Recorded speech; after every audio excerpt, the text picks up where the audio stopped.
This episode is specifically for you if you're interviewing for a leadership role. My guest today is Farah Sharghi, and she is a former director of recruitment and HR. Out of San Francisco, she worked at companies including Google, Lyft, Uber, TikTok, and the New York Times. She's also a friend of mine, and I'm thrilled to have her on and to tap into her wealth of wisdom as it comes to interviewing for or recruiting on the other side of the table for leadership roles at companies that have a rigorous recruiting process, such as those listed a moment ago. Let's get started and welcome Farah to the show. Here's the question. How do you successfully transition into your first official leadership role, build the confidence and competence to lead your team successfully, and establish yourself as a respected and trusted leader across the organization? That's the question, and this show provides the answers. Welcome to the Manager Track podcast. I'm your host, Ramona, and I'm on a mission to create workplaces where work is not seen as a source of stress and dread, but as a source of contribution, connection, and fulfillment. And this transition starts with developing a new generation of leaders who know how to lead so everyone wins and grows. In this show, you learn how to think, communicate, and act as the confident and competent leader you know you can be. Farah, so good to have you on the Manager Track podcast. Thank you for joining us today. Thank you for having me. It's so good to see you. Well, we have a lot to talk about, specifically providing some information and insights for leaders who are interviewing for a leadership role. And as you've heard in the introduction, you have a lot of experience hiring leaders in organizations, top-notch organizations with pretty rigorous interview and recruitment processes. So I'd love to hear from you overall as you take a step back and reflect, or as you think about it, the way that you help your clients who are leaders interviewing. What are some of the differences that leaders have to pay attention to in an interview process compared to what would apply to someone who's an individual contributor? Yeah, absolutely. So as a leader, it's your role, it's your job to be able to take information and extract what you need to get the things that you want, right? Like we get better at that as we progress in our careers. And so even before you're applying to jobs, there's a lot of pre-work one needs to do when it comes to deciding, okay, is this a place where I want to interview? And so part of that is looking at the business in the news, looking at their stock price, looking at their earnings per share, looking at the mission and values of the company, right? And so really taking all of that in and deciding, okay, is this a place where I want to work? Can I contribute? What's the old saying? You can rearrange the deck chairs on the Titanic, but if that ship is destined to sink, do you really want to be on it? Because I don't want to be on it, right? And one of the biggest tips I can give is when you, as a leader, do get that interview with the recruiter, you need to take as much information from that recruiter as possible. And what that means is this. So the recruiter is obviously going to ask you very standard questions. Tell me about yourself, walk me through your experience, tell me more about like how you got to where you are. So being a good storyteller is very important. And so storytelling from the perspective of what that person needs to hear from you is important. So if you look at interviews with Tim Cook, for example, or where he's presenting, he's a master storyteller, right? He's a good example. When the recruiter asks if you have any questions, that's when you can bring out your arsenal of questions and you can ask, okay, first of all, why is this position open? That's important. Is this a backfill or did the leader quit? Did the leader get promoted? Right? That will give you some cues and clues as to why this position is open and how you need to position yourself as a result of that. Right? If the person was fired, then, you can ask a few clarifying questions. Say, oh, like, can you tell me more about what was going on? And just see what the recruiter says, right? Ask more of those open-ended questions. Then from there, ask how the organization is structured. Asking the recruiter for the structure is also important. The recruiter will know that, a good recruiter will. And if you are a leader, you're going to be working with more experienced recruiters. And you asking these questions will also indicate to the recruiter that you are likely a good candidate for this position because you know how to ask good, relevant questions for the situation that you are in. So these are things that are also very important. And for just to jump in there for a second, the organizational structure is significantly more important for a leader than it is for an individual contributor, right? Because leaders will know, Correct. for me to understand how I will work with senior leaders or with peers in different departments or teams, that will impact their success in this role. Absolutely. And so you also have to understand, okay, will you have more interaction with peers or will you be managing more people? So you have to really understand like how many direct reports will you have?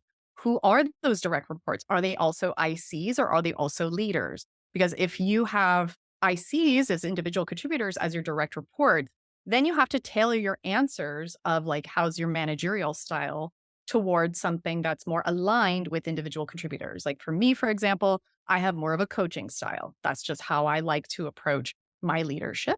Whereas if you are working with other leaders, let's say you're a vice president or you're a president, let's say you're at that level, then you probably have other VPs or senior managers reporting to you. So you're going to have to adapt your coaching style to those other leaders because they are also leaders. Right. And that will influence the way you need to respond to all the succeeding questions about your leadership philosophy and your impact role. Such an important part. So that is for the first interview with the recruiter. And then what next? What are some of the following steps that you think are uniquely different for leaders and may even be things that leaders don't pay attention to? Like where you see, oh, these are intelligent, competent leaders, but they messed up the interview process because they had some blind spots. Yeah. Well, first of all, I think with leadership interviews, they feel more like conversations, Hmm. more so than walk me through this process. For individual contributors, it's okay, there's this problem. How did you fix it? Walk me through the technical steps and walk me through the steps of how you did things. Whereas with leadership, there's going to be slightly less of that. And there may be more of those, like, they'll feel like softball questions or explain to me a time when. So you will get those behavioral questions, but the context of the behavioral questions will be very different because it's geared more toward leadership. So there's almost like a political aspect to it. And so, how do you answer that question while being as politically correct as possible and moving the needle forward? So tell us more about what you mean with politically correct and how are leaders successful in this? Like what does this tactically look like? Maybe you have an Yeah. example of someone who does this really or did this really well. I would say a good quote is seek to understand before being understood. Mhm. So it's really about understanding the situation to its fullest context and then being able to contribute your opinion or based on your experience, either the things that I would do. Right. Mhm. That's, I think, the biggest key is oftentimes people will just jump straight to an answer. That's Mm. not going to work because you don't understand the context of the situation. And so when you're asked these questions in an interview, it might just sound really casual, like, oh, what would you do if this situation came up? So it sounds very casual. It's not a casual question. It is meant to sound casual just to see how you would respond. Right. And so as you're asking those questions, you can also be very friendly and you ask clarifying questions around who, what, where, when, why, and how, like who is involved, what are the context, those types of things. Then when you have a fuller understanding of the context, then you can proceed with an answer and say, well, in my experience, based on what you're telling me, here's how I would approach the situation. And then you can use frameworks like the STAR method. It's just a very classic framework that you can use as well to answer the question. That is such a good one. And I can see how many people slide right into jumping into an answer and not asking those clarifying questions up front. So Yeah. that's And kind of understanding context and recognizing there's not one way to do anything. Right. And yeah, experienced leaders will know that.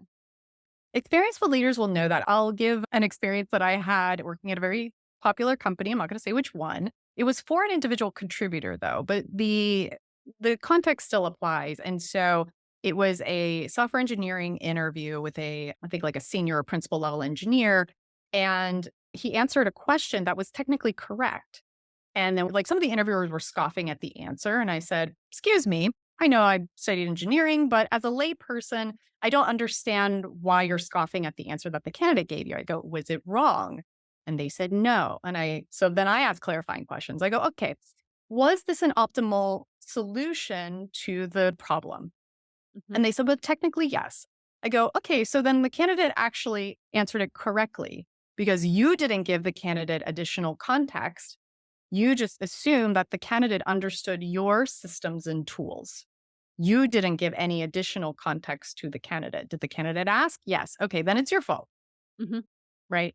And so that's why it's so important to understand context because oftentimes interviewers will ask you questions. And if they're not very experienced outside of, let's say, their own organization, then they will only think about their own organization and their own structure. So you as a candidate, when you're interviewing, you can headline before you ask questions and say, just for additional context, because I obviously don't work at your company. I really want to have a better understanding of, the structure, the organization, et cetera. So I'd like to ask a few clarifying questions, and then you can jump into your clarifying questions. Nice. Yeah, nice move. So here's one that I'm curious to hear your thoughts on this. Mm, Here's one has come up with several of my clients.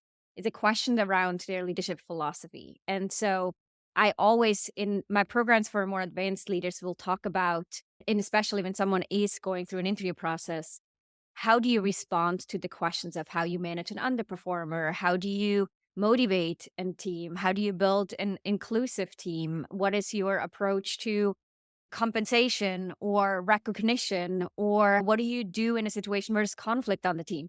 And someone who's not able to articulate their values or their leadership style and sort of default, again, it's all situational, but default approaches that can lead to a perception in the recruiting team or the hiring manager that you're not really prepared. true. Yeah, that's a good point. I would say that leaders who are unprepared are the ones, in my experience, are the ones who are not able to give a very clear answer. And they try to be very neutral, very Switzerland, and go, well, like it'll fix itself. And you're like, no, it won't. No, it won't. And in fact, conflict is not a bad thing. Right. Conflict is actually a good thing Right. because as long as conflict is treated with respect, Mhm. right? Agitation creates the pearl. That's my favorite saying. And so if there is conflict, there's a reason for the conflict. So understand what that conflict is, trying to understand each person or each party's perspective and point of view, and help to find a solution that appeases the parties as best as possible whilst considering the business need. Because businesses are in the business of making money, period. End of discussion, right? You're not, unless you're working for a nonprofit, that's slightly different. But even then, they want, they're not going to waste their money, right? So keeping that in mind, okay, I want to hear what everybody has to say. And then if you are the ultimate decision maker, you have to be able to articulate to those parties why you're making those decisions in the most respectful way possible. And even if you have to tell one party, no, I don't agree with you, these are the reasons why. And Mhm. also just approaching it with respect. I find that sometimes people get a little too emotional, or they again, they're either scared or they just say, I'm not going to explain myself. I'm just going to do it. And that's where I think people make the largest missteps is they don't want to explain themselves and hold themselves responsible for their decisions. Right. So do you see that, just to clarify, you see that in an interview process as well, as much Mhm. as it is in the actual role? Absolutely. Because I mean, they're going to ask you behavioral questions, situational questions, like hypothetical scenarios. Like, okay, if you're presented with this and this, how would you approach it? And so in that case, you have to decide, okay, well, what information do I need? What is the situation? Where's the conflict? And think to yourself, what is the best resolution for this conflict that will appease whichever party it makes the most sense to appease to move the business forward? Mhm. And so in order to prepare for such situations, what's the best way for leaders to go about it? So because if I imagine myself being in an interview process right now, I hear you talk about this and I am wondering what exactly does that look like? What do I need to do? What's the homework for me? The things to think about in order to then be able to respond adequately. And of course, one of them is just to be on the point and be able to be concise and clear and speak with courage. But what else? I think you hit the nail on the head, Ramona, because it's what I find is, again, it's just people just don't want to answer the question. So they try to dance around the answer without actually cutting right through the cheese, so to speak. And just like, okay, no, this is my answer. This is why. And having that conviction in your answer and being able to support your argument Right. in a concise manner. Right. And then in terms of practice, it's like, look at your own scenario, talk to people on your team, figure out like where have been the conflicts, look in the past, see where those resolutions are. And as you're interviewing, you are going to need some of those stories in your toolkit, so to speak. So that way, when you are interviewing, you could say, oh, let me pull that story out. I've got that one prepared. Mm-hmm. Right. So if I make an example here, so give me some coaching or some feedback after this. But if I imagine someone says you have someone on the team or you're stepping into team and the previous manager says, by the way, Joey on the team here has been underperforming for a while and kind of like missed the boat, and you just have to be on it, like pay attention to it and see what you want to do. Within a couple of weeks, you recognize, well, this person's not at all performing, and it's a problem that I've been nicely handed to. What are you going to do? So in a situation like this, oh my God, if that is a hypothetical question, Mhm. I might say, well, I believe in coming in with a fresh set of eyes and allowing everyone to reset the new relationship or create a new relationship with their manager. In this case, that would be me. So I will, while I have this context, I will start off really giving that person a chance to see if our relationship and my coaching with them will get them into a better place. If I don't, I will usually give it about 60 days to then initiate next steps, which may be a transfer, a reassignment, or exiting the company. But I usually try to tackle those things within about 60 days. Is that clear enough? And did I articulate this well, or what kind of feedback would you have?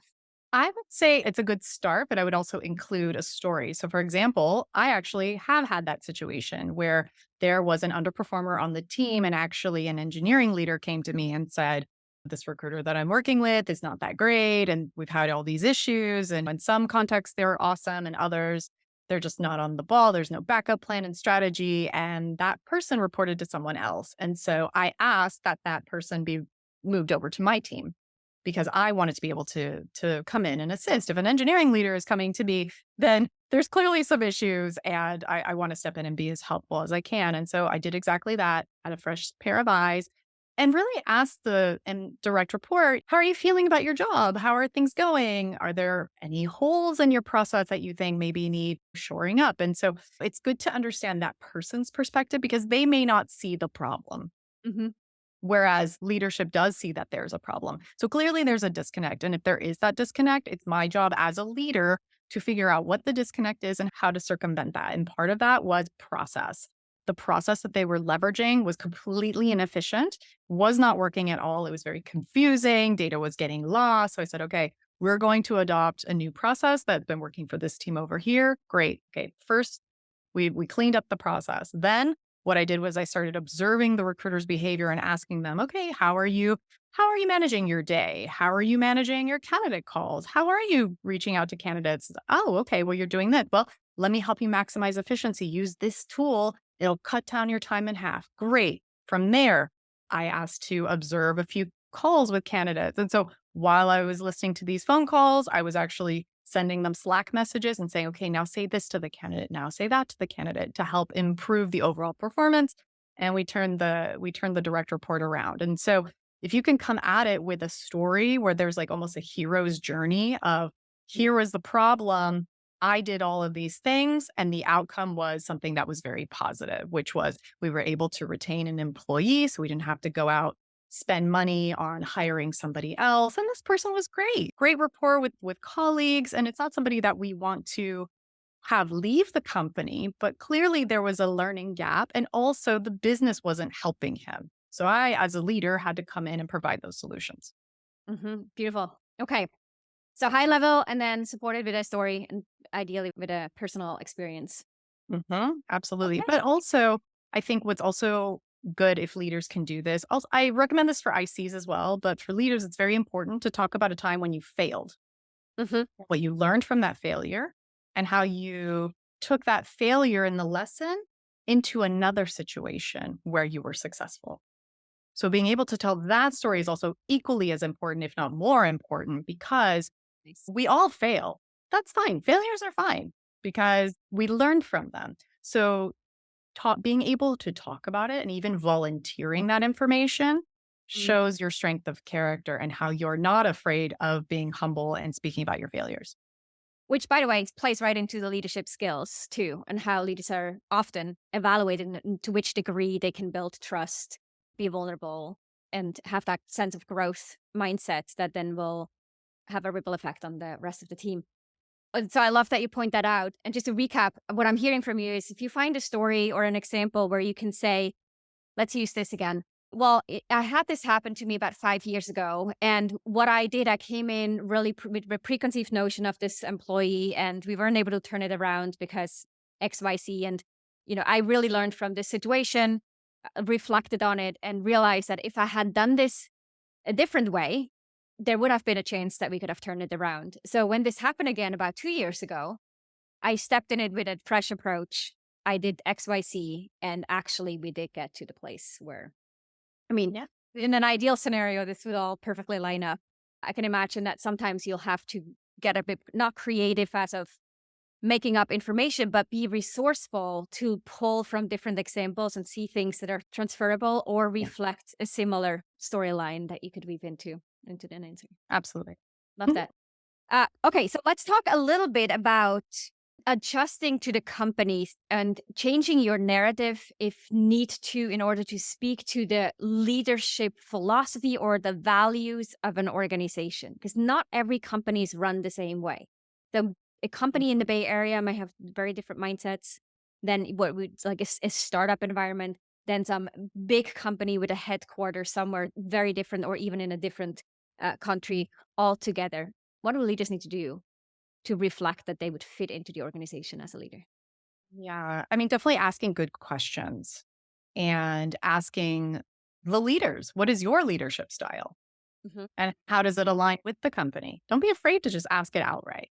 That's totally fine. But again, whatever you can get from the recruiter initially, try to get as much information from the recruiter as possible. Find out about the culture. Is it a culture of openness? Like in the Friday meetings, let's just say, because most companies have like a big meeting on Fridays or Wednesday or whichever day. Like, what's the approach? Is it that the CEO speaks, and is there live Q&A, or is it a prepared Q&A? Because if it's a prepared Q&A, then oh, so they want to have these rehearsed questions and answers. Maybe they're afraid to go live and speak their thoughts, right? So, like, all of these little cues and clues will help you. Another tip, which might be a bit more advanced, but I'll just mention it. When you are speaking to a leader, pay attention to their language. Pay attention when they say I statements. I see, I feel, I think. This will tell you what kind of learner they are, and you can adapt your language to what they're saying. If they say, I see this, I envision this, they are a visual learner. So, Mhm. wherever you can place more of those visual aspects of storytelling and you can adapt the things that you say, you can say, okay, well, I see this when I'm working with the team and I envision blah, blah, blah. Right. If they use language like I feel, then they're probably more like a tactile learner. They're probably more of an empath. So for them, it's more about like feelings. And so again, like coming at it from that approach as well will be helpful. Mhm. So adapting your style to the communication style to that of the person in Yeah. the intro. Very nice. Now let's fast forward a bit and talk about what happens in an offer negotiation.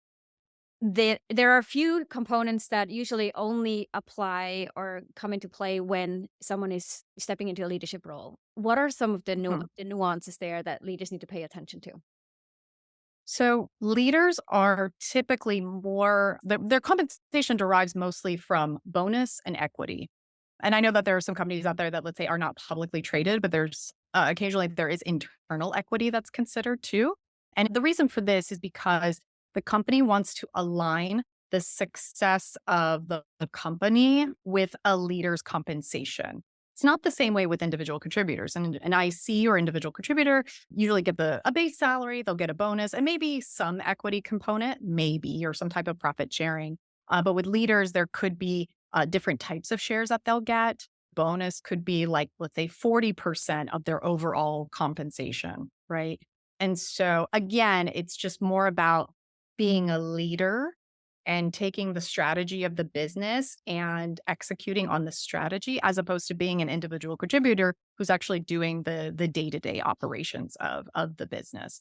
When it comes to negotiating salary, I always tell people negotiation starts before the first phone call. You need to do your research, find as much information out there as possible. There is information out there that's for public view. You can go to levels.fyi as a website. The Blind app is great. You have to have a work email to sign up for that. Another one is Glassdoor. Just keep in mind that none of that information is actually audited. And so it's not confirmed that that is actually the case. And also compensation changes, but it will give you a good idea of what the compensation structure looks like. In terms of what you can and cannot negotiate, base salary, you can negotiate. Equity, you can negotiate. Usually bonus, you cannot negotiate. The reason why is because leaders at certain levels all get the same bonus at that level. So it's always like a certain percentage. It's rare that I've ever seen bonuses be able to, annual bonus being negotiable, and also a sign-on bonus.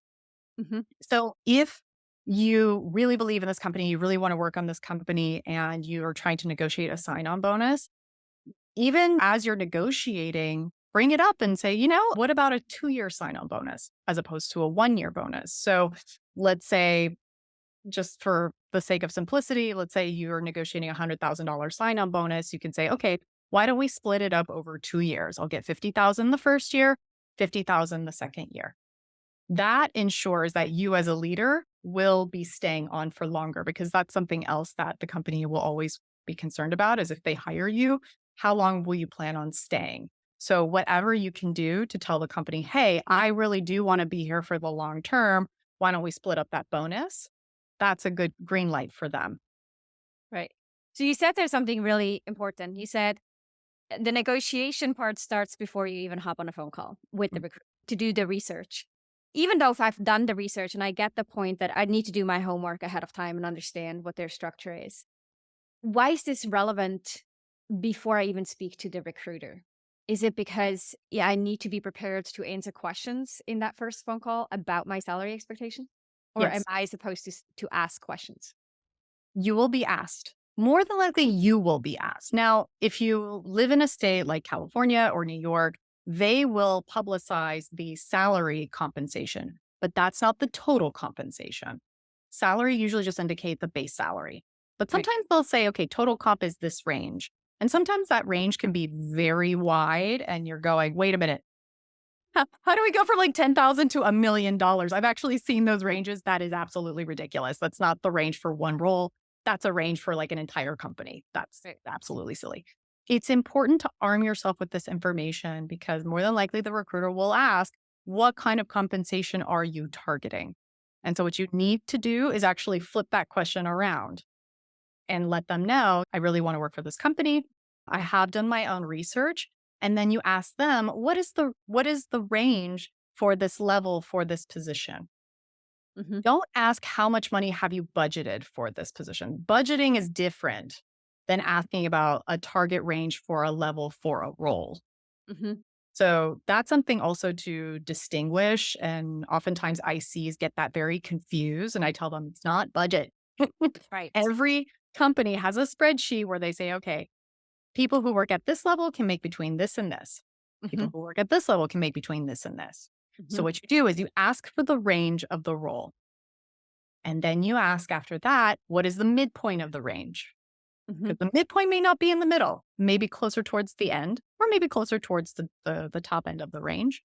And then from there, you can ask more clarifying questions if you would like. You can ask typically, and again, it depends on the level. So if you're more of a senior manager, you can ask this. If you're, let's say, C-suite or president, vice president level, I wouldn't ask this. You can ask, when people are hired into this type of role outside of the company, where do the offers typically fall within the range? Hmm. And let the recruiter speak. Don't feed them any information. Don't say, I did my research, and expose what you've done. Instead, you want to hear what they have to say. If the recruiter is hesitant, if the recruiter won't give you that information, that is a red flag. That's not a yellow flag. That is a red flag. That company knows how much money they have allocated for that level. If Hmm. they're not telling you, then there's something else they're not telling you. Hmm. What could be going on is there's something about you that the recruiter is saying, this person is either below the level of what I'm interviewing them for or above that level. Hmm. And so I don't want to show my cards too soon Hmm. until I talk to the hiring manager first. Right. Right. So what do you do in such a situation? Yeah, I mean, I still ask and just say, okay, well, in the event that you finally decide on a range, if you could let me know, that'd be great. Leave it as that. That's what I would do in a situation when you are more of a senior leader. Right. Right? Because you've got your cards. You know what's going on, Yeah. right? If they progress you forward, then okay, they clearly want me. And then you can call the recruiter and say, okay, did you get a chance to look at that compensation? If the recruiter wants to move you forward, but still won't disclose that compensation, let them know, okay, I'm not comfortable moving forward until we have that compensation conversation. And I would really like to know what that range is. They'll give it to you at some point. And Right. if they don't, you don't waste your time, you move on. Right. I think that's such an important point, and I know that a lot of people are, especially going through an interview round for the first time that includes sort of the bigger, more substantial salary, and offer negotiations. Those are tricky conversations to have, and I know that you're really, really straightforward and transparent with your suggestions and ideas. So a quick note here, we will link to this in the show note. Check out Farah's Instagram and TikTok channels and social media channels. Overall, she has so much great content and useful tips that she shares on a regular basis that will take this even further with very tactical suggestions and questions and answers and all of that. So let's wrap up this conversation. I know we could go on for a long time, but True. bring this right. We're going to bring this to a close. I'd love to quickly talk about AI and how you see candidates benefit from leveraging AI in the interview process. Because I know that you're have some thought leadership around this, or you're pretty actively involved in figuring out how to do this well. Can you give some suggestions and ideas for our listeners? Yeah, I would say don't be afraid of AI. AI is not taking a recruiter's job anytime soon because it's still a very people oriented business. But what we can do is leverage AI to be found by those executive recruiters or be found by recruiters. In order for them to find you, though, you do need to optimize your LinkedIn profile. The best use case I could think of for using AI to optimize your LinkedIn profile is optimizing your headline. The reason why is because there is a tool that a lot of recruiters use. It's called LinkedIn Recruiter. It's a very expensive tool. One full license, I think, is around $10,000 per year per recruiter. There's also a light version that's like $1,800 a year, but it's basically Google search that recruiters use to find candidates. Hmm.